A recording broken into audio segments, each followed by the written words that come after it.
Command है। अगर syllabus में कमांड है तो इस साल आप सिलेक्ट हो जाओगे, बस इतनी सी बात है। सिलेबस पे कमांड कैसे आएगी? अगर आप गलती से नोट्स नहीं बना रहे हो, लेक्चर नहीं देख रहे हो, डीपीटी सॉल्व नहीं कर रहे हो, एनसीईआरटी कहीं भी कोई कमी रह जाती है, तो फिर आपके वो मार्क्स कटते हैं टेस्ट में और आप कहते हो सिली मिस्टेक हो गई या सर मेरे नंबर नहीं बने। मैं बार-बार बोल रहा हूं, ये बात बच्चे बहुत कम समझते हैं कि प्रोसेस में गड़बड़ होती है। प्रोसेस मतलब जो प्रोसेस फॉलो करना होता है उन चीजों में गड़बड़ होती है। ये चीज समझ में आ रही है?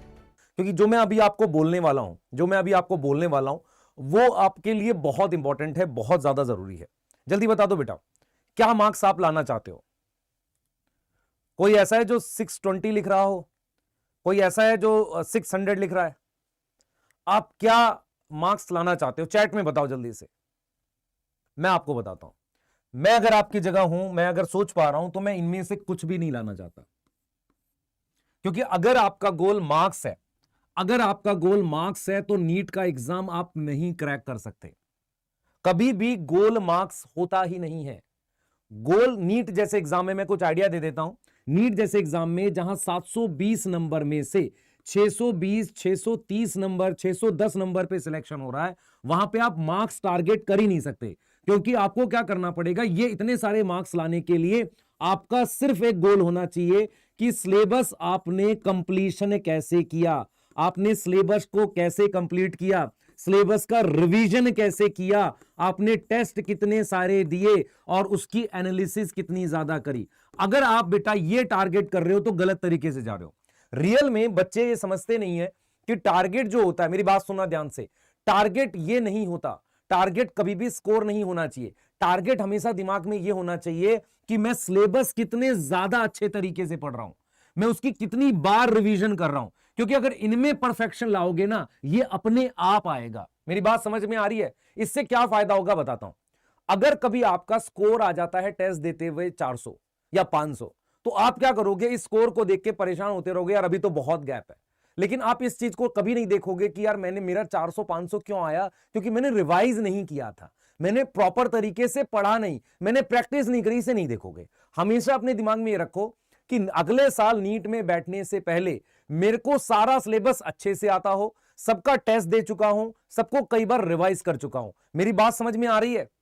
मेरी बात समझ में आ रही है? जो भी मतलब आप अगर कोई स्कोर टारगेट करते हो, मेरा हमेशा बिलीव करता हूं कि स्कोर की जगह ना आप ये टारगेट करो कि आपका मतलब सब कुछ अच्छे से हो रहा है कि नहीं। इसका मतलब मैं आज आपको क्लियर कर देता हूं, आपने क्या फॉलो करना है और ये सारी चीजें अपने आप होती जाएंगी।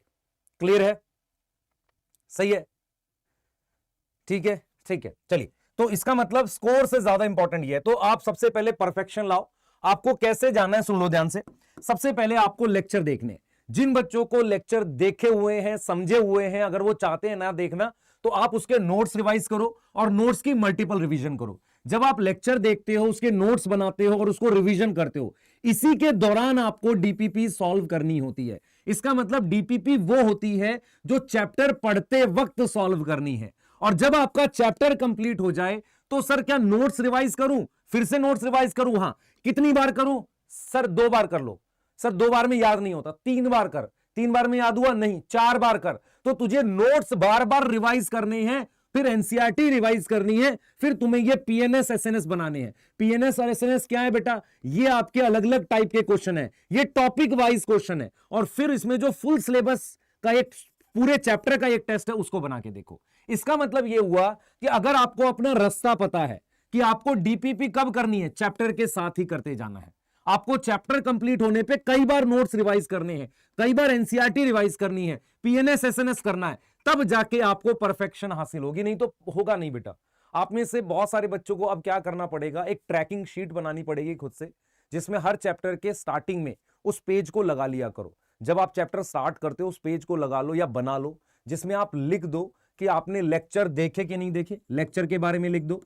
फिर आपने देखो कि नोट्स बनाए नहीं बनाए, रिवाइज किया नहीं किया, एनसीईआरटी करी नहीं करी, डीपीपी करी नहीं करी, एसएनएस किया नहीं किया, पीएनएस किया नहीं किया। ये सारी बात का एक पूरा सेक्शन बना लो और फिर उसको करो। मेरी बात समझ में आ रही है? बोलो, जल्दी बताओ। मेरी बात समझ में आ रही है? नई एनसीईआरटी अभी नहीं लेनी, जरूरत नहीं है। जो भी चेंजेस आएंगे हम बताएंगे। क्लियर है? तो क्या आप परफेक्शन ला सकते हो? क्या आप ये सारा काम कर सकते हो? अगर कर सकते हो सिलेक्ट हो जाओगे। इसका मतलब ये इंपॉर्टेंट नहीं है। इंपॉर्टेंट ये है कि आपका सिलेबस में कितनी कमांड है। अगर सिलेबस में कमांड है तो इस साल आप सिलेक्ट हो जाओगे, बस इतनी सी बात है। सिलेबस पे कमांड कैसे आएगी?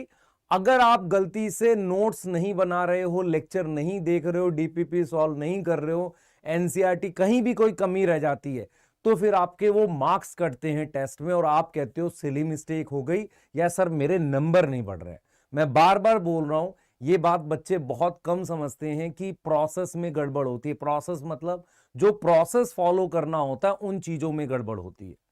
ये चीज समझ में आ रही है?